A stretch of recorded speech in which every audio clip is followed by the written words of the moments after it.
Bonjour à tous, chers amis. Bonjour à toi, Nicole. How are you today? Hello.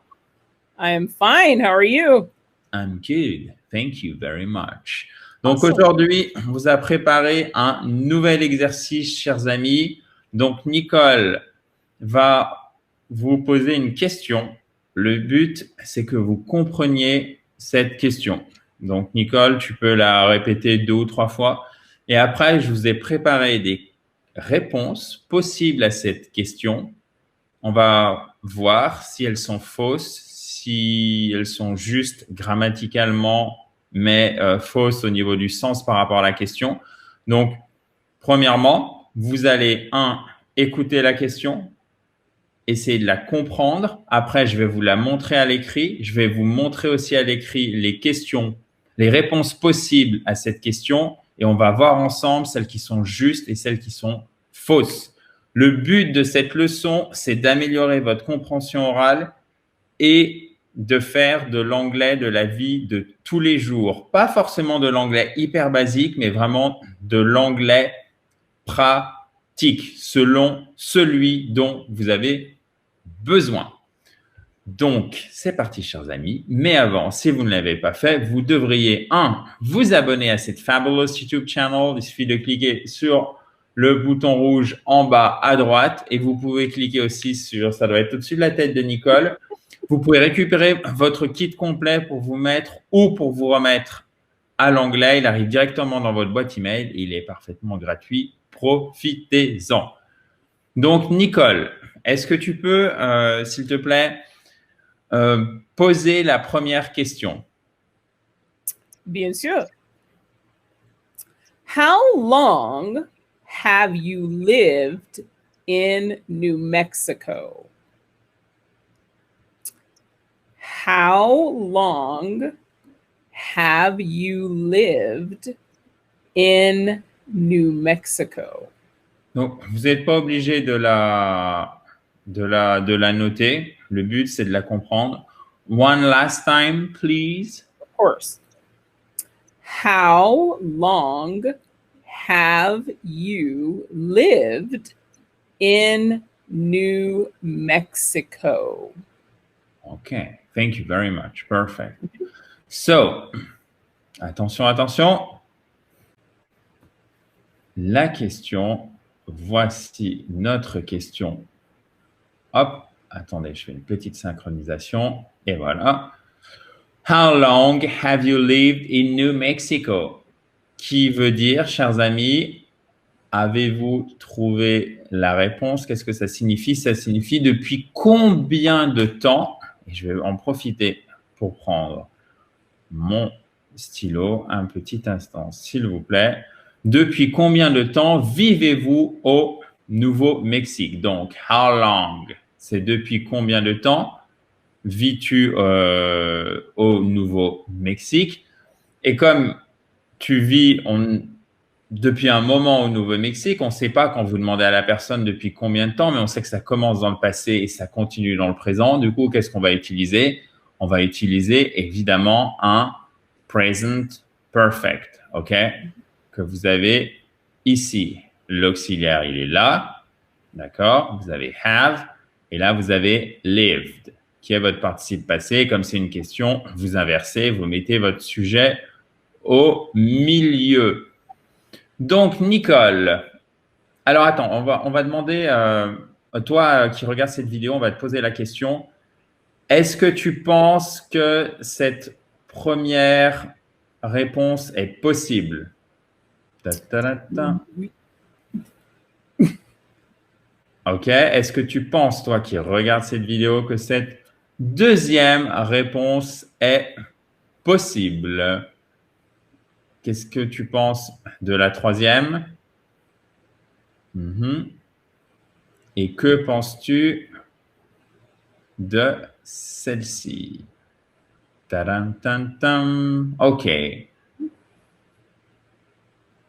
Alors, Nicole, I have lived in New Mexico for 2 years. Est-ce que c'est correct? Oui, c'est correct. OK, perfect. Donc là, vous voyez, c'est la question, la réponse simple. Vous pouvez aussi très bien dire I have lived here for 2 years. Okay? Mhm. Mais Yeah. du coup, Nicole, could I say I have been in New Mexico for 2 years? Aux États-Unis, oui. Aux États-Unis, oui. OK, good.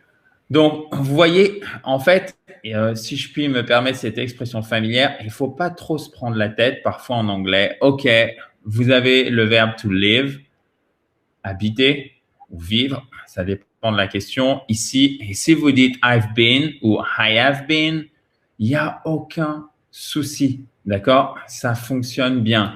I've been here for 2 years, forme contractée, OK? Apostrophe V, E. I've been here for 2 years. Je vous le mets en majuscule pour que ça se voit bien. Il n'y a aucun souci, OK? Vraiment pas de problème. I have been here for 2 years. Voilà. Ça, c'est de l'anglais pratique, c'est de l'anglais de la vie tous les jours. Est-ce que je pourrais dire I have been living in New Mexico for 2 years, Nicole? Absolument. Absolument. Très académique, mais c'est correct. OK. Alors, on apprend souvent qu'il y a une différence, je dirais, de manière académique entre I have been in New Mexico for 2 years and I have been living in New Mexico for 2 years. À savoir que cette forme-là, elle indique peut-être un état un peu plus temporaire, vous voyez. Mais de manière générale, on n'aime pas trop mettre les verbes comme to live, qui sont des verbes forts qui indiquent déjà quelque chose qui est en train de se passer parce que par définition, si vous dites I live, j'habite, for example, I live in Mexico, c'est que vous êtes en train d'y habiter. Il n'y a pas besoin de rajouter cette forme progressive ici. Là, vous avez un simple present perfect. Là, vous avez un present perfect continuous. OK? Vous pouvez le dire, comme Nicole vient de parfaitement le réaffirmer, il n'y a pas de grosse différence. Mais ne vous embêtez pas, préférez généralement une des premières formes. Mais ce que je voulais, et ça c'est de l'anglais tous les jours, vous montrer que c'est que celle-ci fonctionne aussi. So Nicole, I have been living in New Mexico for 2 years. This is correct, right? Oui. Okay, perfect. And what do you think? Donc, est-ce que vous aviez vous aussi, chers amis, ça pour les 3 premières questions? Okay. Donc, vous voyez, c'est intéressant de voir ce que vous en pensiez, vous, versus ce qu'on vient de vous dire à l'instant présent. Et encore une fois, ça, c'est du bon anglais. Quand je dis de l'anglais de la vie de tous les jours, c'est pas de l'anglais cassé, etc. Non, non, c'est du bon anglais, vraiment. Et mais celle-ci, est-ce qu'elle est juste ou pas à votre avis? Je suis désolée, mais c'est pas correct. Ce n'est pas correct. Absolutely. So where is the mistake? What do you think, Nicole?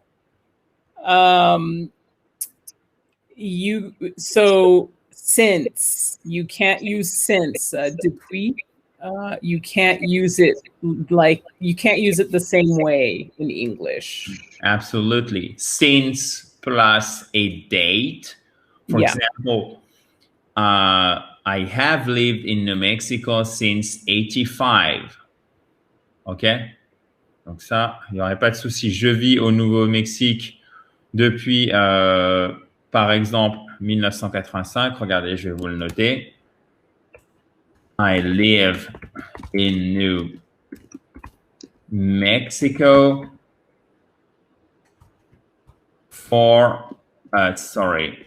since 85. Et là, il y a un petit souci, évidemment, parce que c'est I have lived. Vous devez toujours, par contre, soit en forme contractée, soit en forme non contractée. I have lived in New Mexico since 1985. Have lived in New Mexico for 2 years. Absolutely. Donc, quand c'est une durée, c'est pas since. Ce n'est pas possible, d'accord? C'est vraiment important de bien faire la différence.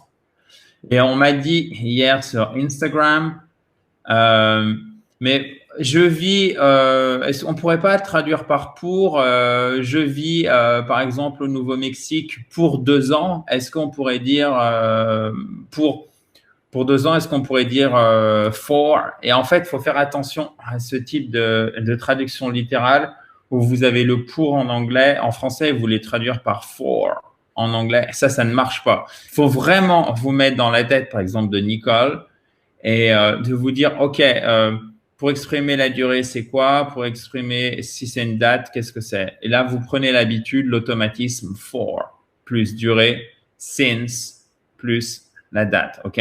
So I have lived in New Mexico for 2 years. I have lived in New Mexico since 85, OK? Yes. Et vous pouvez bien sûr mettre here, parce que si on vous a posé la question, here. Bon, si vous êtes au New Mexico, parce que, par exemple, Nicole, en ce moment, si trouve, donc, excusez-moi, c'est parfait. Merci beaucoup, Nicole. Continuons. Est-ce que tu peux, s'il te plaît, vous pouvez bien sûr, chers amis, tout noter, ce qui se trouve à l'écran. J'espère qu'on ne va pas trop vite et j'espère que ce format de vidéo vous plaît. Est-ce que tu peux nous lire la deuxième question, s'il te plaît, Nicole? Of course. What's your occupation? What's your occupation? Okay. One last time, please. Of course. What's your occupation? Découvrons donc cette question. Ta-ta-dam. Donc, qu'est-ce que ça signifie?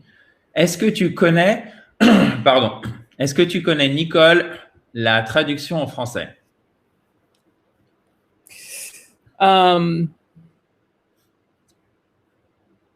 Qu'est-ce que ton métier? OK. Quel est ton métier?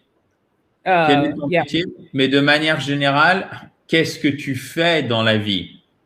Ah, yes, Okay. yes. So, Qu'est-ce que tu fais dans la vie? Yeah, I forget about that one. no worries. So, what's your occupation? Et là, vous voyez, ça, c'est de l'anglais de la vie de tous les jours. Vous allez entendre hyper souvent, mais c'est un petit peu un piège pour nous francophones parce que occupation, ça ressemble tellement au français, mais c'est pas hyper transparent. Donc, justement, quelles sont les bonnes réponses possibles? Est-ce qu'on peut dire I work? Hop, vous enlevez le S ici. I work as a teacher. I'm a teacher. I'm not busy at the moment. I'm cooking. Nous vous laissons réfléchir et on va tout de suite voir avec Nicole ce qu'il en est. So, Nicole, if I'm asking you, what's your occupation? Could I say I work? Could you answer saying I work as a teacher? Oui, parfois. Okay. Is that sentence correct also? Oui. Okay. Yes. It is definitely. Come again? It is definitely correct. We would normally just say I'm a teacher. OK. Donc, vous voyez, ça, c'est hyper intéressant ce que nous dit Nicole. Number one is possible. Voilà. Number one is correct, right? It's possible, yeah. But number two is shorter and easier. And more common, yeah. OK. Donc, vous voyez, vous pouvez très bien dire I work. Par contre, il faut toujours mettre le as. Ça, c'est extrêmement intéressant. I work as a teacher. I work as a nurse. OK? Yes. Mais là, comme vient de le dire Nicole, la forme la plus commune, c'est je suis I'm plus le I'm a nurse, I'm a teacher. OK? Ne vous embêtez pas, ne cherchez pas à faire les phrases les plus élaborées possibles. Il faut être pragmatique. Les anglo-saxons, les anglophones de manière générale sont des gens vraiment pragmatiques. Si vous êtes allé aux États-Unis, au Royaume-Uni, c'est vraiment, il y a un grand sens pratique, d'accord? Donc, on va à l'essentiel. I'm a teacher. OK. D'ailleurs, c'est pas pour rien si au niveau entrepreneurial, par exemple, les Américains sont assez doués. Et, alors, il n'y a pas que pour ces raisons-là, mais vraiment, c'est dans la culture. Hein. Le fait d'être pratique et OK, comment je résous concrètement le problème? Bon, bah là, j'essaye pas de faire la phrase la plus élaborée, j'essaie de répondre simplement. Est-ce que je pourrais dire, Nicole, what's your occupation? Est-ce que je pourrais utiliser la phrase 3? I'm not busy at the moment. Je suis désolé, mais non. OK. Ce n'est pas correct. Not correct at all. Yeah, ce n'est pas possible. OK. So, méfiez-vous parce que what's occupation, vous dites OK, occupation occupée et I'm not busy at the moment, so je ne suis pas occupé en ce moment. On pourrait penser que ça convient, bah, pas du tout parce que occupation, c'est vraiment la profession, d'accord? Okay. You can say I'm not working at the moment, but not busy. Absolutely. Yeah. Yes. So, laissez-moi vous l'écrire, chers amis. Voilà. Hop, je vais y arriver. I'm not working at the moment. Yeah. Donc, ce qui signifie je suis au chômage, hein? OK? I'm unemployed. Yeah, exactly. Could I say I'm retired? Answering that question? Yeah.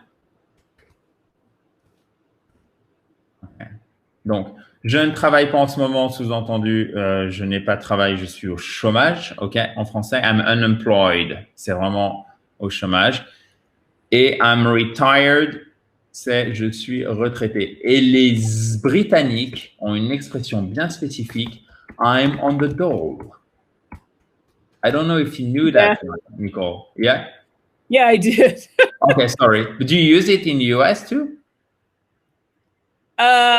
No, unless somebody is really just playing around, trying to sound British. Oh yeah, okay. That sounds British to you, right? Yeah, for us, if we were just goofing off or playing, I'm on the dole. I'm on the dole, you know. Okay. But you know. Donc ça, c'est vraiment, c'est très britannique. C'est parfaitement juste, hein, attention. Mais je voulais vous préciser le contexte.